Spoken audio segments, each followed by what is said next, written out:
As a kid, I was a good student. I guess you could say school came sort of naturally to me.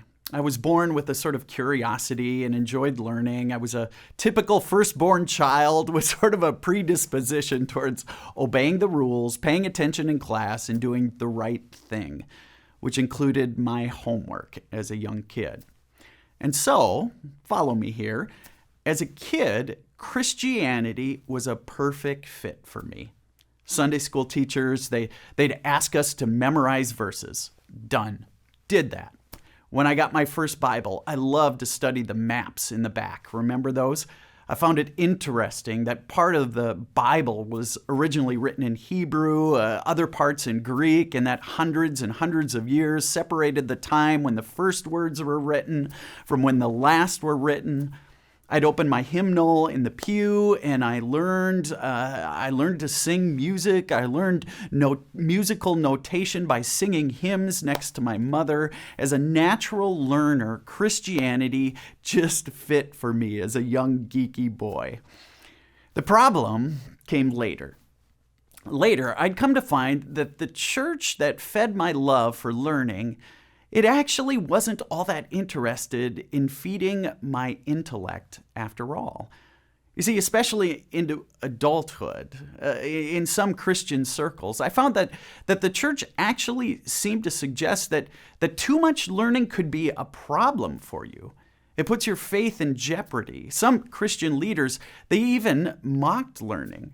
Faith was about belief. Too much thinking, intellectualism, that's a problem, church leaders had insinuated. And because of this, when it comes to faith, many of us, we found ourselves saying, I'm not so sure. I'm not so sure Christianity is for me.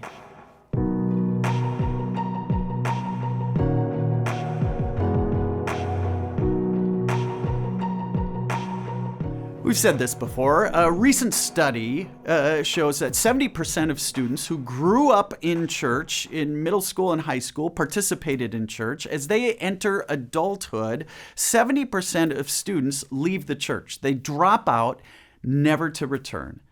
This tells me, if that statistic is true, that the majority of us, we have our doubts, we've been disappointed by the church, and many of us are left disillusioned by faith. So today, we're in session 3 of a 5-part series we're calling I'm Just Not Sure. We want to have a conversation about the stumbling blocks many of us have when it comes to faith. And today, I want to talk with you about the ways Christianity often has this way of constricting intellectualism. Or to put it another way, sometimes Christianity feels opposed to critical thinking. Now, I remember being about 15 years old, sitting in church with my little clip-on tie. I had a white robe over everything, a carnation boutonniere that some church lady pinned to my chest. I was sitting next to my classmates. It was my confirmation Sunday. It was the formal ending to my Christian education.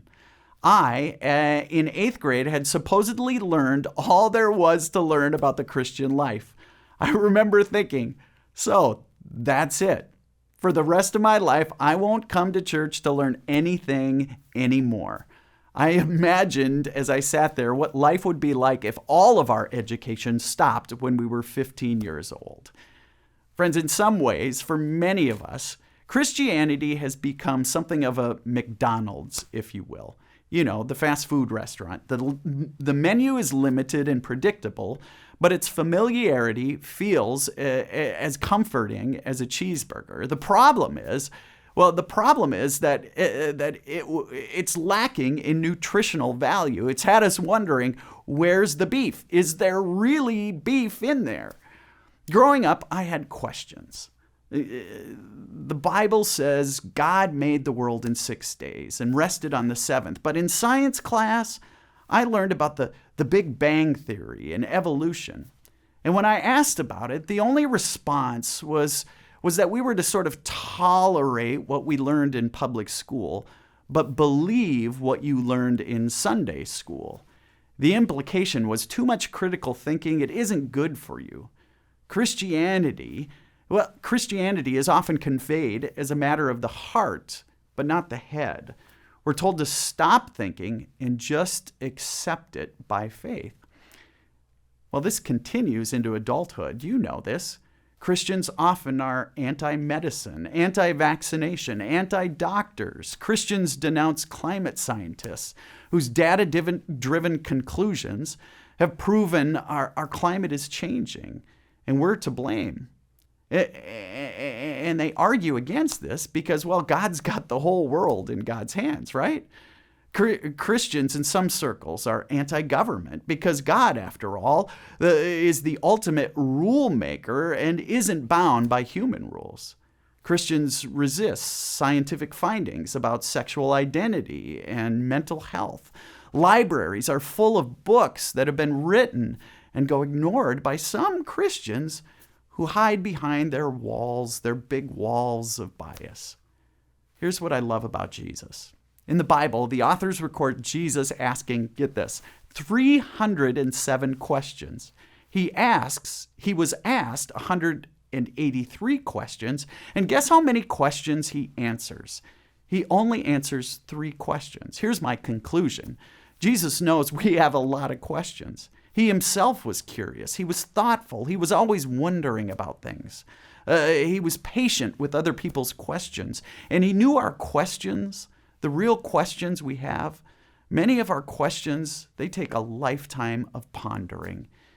He knew that God gave us a brain to think and to create and to wonder, to become doctors and scientists and engineers and inventors and teachers, to develop vaccinations that save millions of people every year and develop medications that fight depression and offer new life to so many people. God gave us brains to consider farming practices that allow us to feed the planet in cost-effective ways. Unfortunately, for far too long, many of us have experienced a version of Christianity that constricts intellectualism. What if that's the opposite of what God intended? I mean, God did give you a brain. As we close today, here are a couple of questions. When have you experienced a version of Christianity that constricts or is even fearful of using your intellect and intellectualism? And why do you believe there is that fear? And secondly, how might embracing a high level of learning and thoughtfulness actually feed your faith?